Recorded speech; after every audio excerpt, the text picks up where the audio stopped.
We have a lot to get to this morning, and I want to jump right in with Congresswoman Debbie Wasserman Schultz. We spoke about the war with Iran, as well as the governor calling a special session next week to redraw congressional districts, a move that will most certainly target Wasserman Schultz and her fellow Democrats. But we begin with the decision by Sheila McCormack to resign from Congress before her colleagues could expel her. My reaction to her resignation is that was a decision that made the most sense. The distraction and cloud that hung over her really, I think, was impeding her ability to effectively represent her constituents. Would you have voted to expel her? You know, it is hard for me to say how I would have voted because I was waiting for the full report to come out, which was imminent from the Ethics Committee, but that process closes down once a member resigns. And so I never did see the full report. I did see the report coming from the adjudicatory subcommittee, and the allegations were incredibly disturbing. They determined that there was clear and convincing evidence, I think, on 25 of the 27 counts.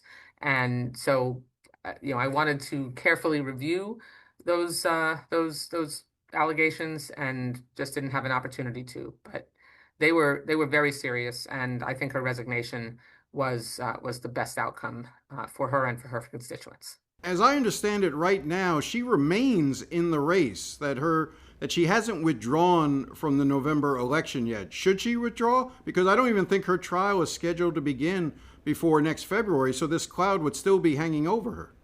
I wasn't aware that she is still a candidate. You have to actually withdraw your filing, and that's a process that you have to actually do specifically. And she's had an account open over multiple election cycles, so it may just be that hasn't been her highest priority, which would be understandable. Do you think she should withdraw though from the race?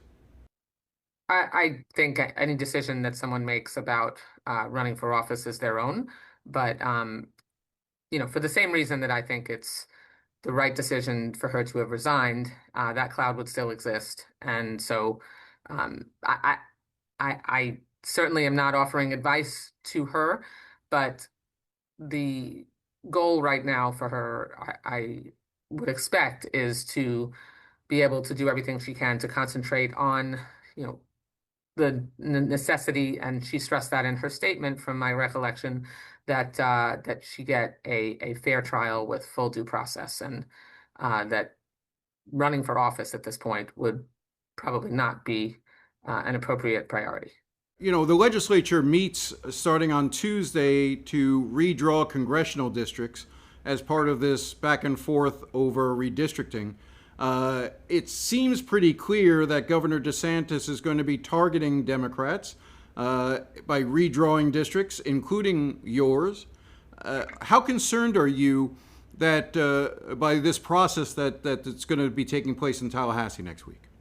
Well, Jim, if you remember the Fair Districts constitutional amendments, there were 4 of them passed with 63% of the vote in 2010, 16 years ago. And the voters were very clear that they did not want they wanted to prohibit the legislature and the governor, frankly, that they wanted to prohibit intentional partisan gerrymandering, intentional incumbent gerrymandering.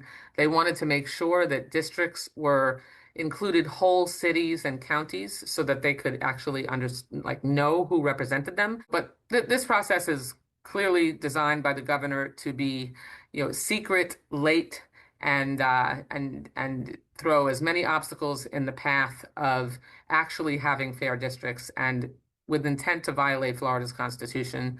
I mean, the most obvious reason for this special session to redistrict our map is that they're responding to both Trump's call for states that are run by Republicans to come in and politically gerrymander the result so that legislators are choosing their voters, not the other way around. I have to be careful about what I say, because anything there will be lawsuits over this, and so I want to make sure I don't violate the incumbent gerrymandering Well, let me component. let me jump in here and say this. I'm sure there are those who are watching at home and saying to themselves, "Well, yes, they Republicans did this in Texas, but then, Democrats did this in California, and we're seeing what happened last week in Virginia, and that this is just mutual destruction on each side, and you just happen to be in a red state where it's going to get done to you."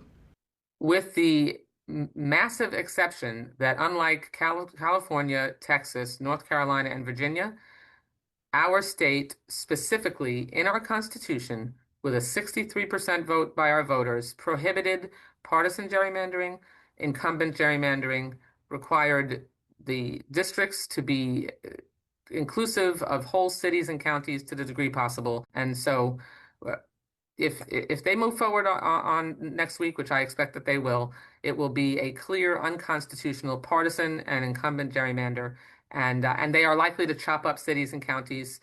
So it'll be a triple whammy when it comes to what our Constitution requires. I do want to ask you about your thinking as to where the war with Iran is at this point. We are continuing to now see a blockade, something of a ceasefire sort of remaining in effect. The latest news, we're taping this on Friday, is that Iran will be sending some sort of a delegation to Islamabad and maybe restart the talks. Where do you see things right now? Well, this feels exactly like what it is. The president has not known what the heck he's doing in terms of his goals, objectives, and what the ultimate outcome was intended to be. And he's had this, make it up as you go along strategy. Where we seem to be now, for this week, is that he's trying to get the Strait of Hormuz opened, which, by the way, was opened before he started this war. I am all for, and I am glad that we have degraded Iran's, deadly terrorist capability. And I certainly believe that Iran should never be allowed to have a nuclear weapon. But let's review the facts. Iran still has a stockpile of significantly enriched uranium that is buried deep underground. That was not resolved. They still have missile capability. They still have the capability that Hezbollah is still engaged in attacking Israel. That is a terrorist proxy of Iran.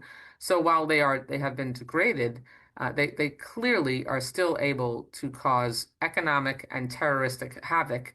And so, like, where are we? I mean, I don't think the president has any idea, and his really unqualified advisors don't have any idea how to get us out of the mess that they plunged us into with no plan and no consultation with Congress.